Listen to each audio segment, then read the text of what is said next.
খুবই আতঙ্কের মধ্যে আছি। আমার বাচ্চা দুইটা নিয়ে আমার খুবই আতঙ্ক। পাহারা দিচ্ছি রাতে, মনে করেন যে এই যে মাচাটা আছে এখানে বসে পাহারা দিচ্ছি, আমরা বাড়িতে আপন আপন পাহারা দিচ্ছি, রাস্তাঘাটেও পাহারা দিচ্ছি। ঠাকুরগাঁয়ের তৈমুর আলী ঘরের বাইরে খোলা আকাশের নিচে মাচার উপর এভাবে দিনরাত পাহারা করেও ঠেকাতে পারেননি নিজ বাড়িতে অগ্নিসংযোগের ঘটনা। শুধু তৈমুর আলী নন, ঠাকুরগাঁয়ের রুহিয়া এলাকার ঘনি মহেশপুর গ্রামে তার মতো আগুন ঠেকাতে পালাক্রমে বাড়ি পাহারা দিচ্ছেন অনেকেই। তবুও মিলছে না সমাধান, থামছে না অগ্নিসংযোগের ঘটনা। শুনতে অবিশ্বাস্য মনে হলেও গেল 2 মাস ধরে অজানা কারণে গ্রামটির বিভিন্ন ঘরে অগ্নিসংযোগের ঘটনা ঘটেই চলেছে। গেল 2 মাস ধরে এমন তিক্ত অভিজ্ঞতার সম্মুখীন হয়েছেন গ্রামের সহজ সরল মানুষগুলো। আগুনের ঘটনায় ক্ষতিগ্রস্ত হয়েছেন প্রায় 19টি পরিবার, ক্ষতিগ্রস্ত হয়েছে প্রায় 50 থেকে 60 লক্ষ টাকার মালামাল।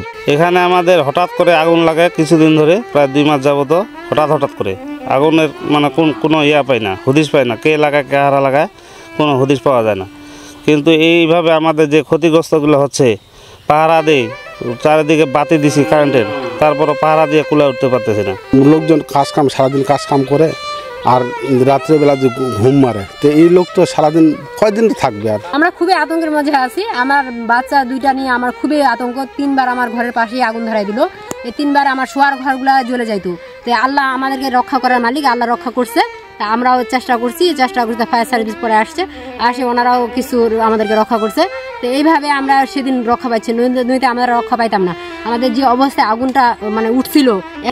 আমার বাড়িতে 2বার লাগছে, আমার চাচার বাড়িতে 3বার লাগছে, আমার মামাতো ভাইয়ের বাড়িতে 1বার, তারপর আমার বাড়ির পাশে ওদিকে 2টা, আরও এভাবে রোডের ওদিকে উত্তরা থেকে ওদিকে 3টা, এভাবে মনে হয় 12-13টা আগুন হয়ে গেছে।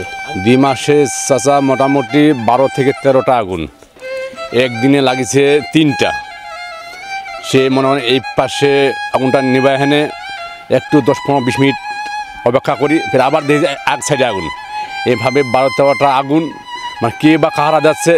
এখন আমাদের ছেলেগুলা ফের একটু ওই পহরাও যাচ্ছে, পহরা দেওয়ার পরেও কিন্তু ওই মানুষটাকে ধরা যাচ্ছে না। পাহারা তো আগে মানে দিয়েছিলাম, মাঝে তো একটু ঢেমো দিয়েছিলাম, ঢেমো দেওয়ার পর আমাদের 2টা ঘরে আগুন লাগছে, তখন থেকে কড়াকড়ি পাহারা দিচ্ছে। তার বাতির সঙ্গে আরও এই পাশে বাড়াইছি, এইভাবে পড়া দিচ্ছে। আর কারেন্ট চলে গেলে তো আমরা মনে করবো যে কোনোখানে আগুন লাগছে। কারেন্টটা চলে গেলেই মানে ধরেন যে আমার বুক কাঁপা ধরে, এরকম যে কথা আগে আগুন লাগে গেল। আমি যে উত্তরা বাজারেও থাকি, কারেন্টটা চলে গেল হুট করে, আর বাস। আর ওই মুহূর্তে যে ভালো লোকে কল দিচ্ছে, তারপর আমার মনে হয় যে কলটা দেখি কী হইলো। পাহারা কি আমার লাইট লেহেনা সবাই বেড়াচ্ছে পুরুষলা তো ইয়াত বাজারত রাতে 12টা পর্যন্ত ইয়া করছি, তারপর সেটা পুরুষলা আসে, তারপর সেটা আমরা পাহারাতে আর কি খুবই ভয়, যাহা বেলাটা ডুবলে আর কি ভয়ঙ্কর লাগে যায়, আতঙ্ক লাগে যায় খুবই। যে কোনো যদি একটা বাচ্চা যদি খালি ইয়া করে কাইমাই করে, তাই আমাকে খুবই আতঙ্ক লাগে যায়, বুকের কাঁপে, মানে কথাটা আগুন লাগলো। তারপরে এই মই মেম্বার পাড়ারা এইটাতে বেশি আগুন না, পাড়া আমার লোক থাকে। এই যে লাইট লাগাইছি 3টা, ওইখানে একটা আছে, ওইখানে একটা আছে, ওই পাশে একটা আছে, লাইট লাগাইছি।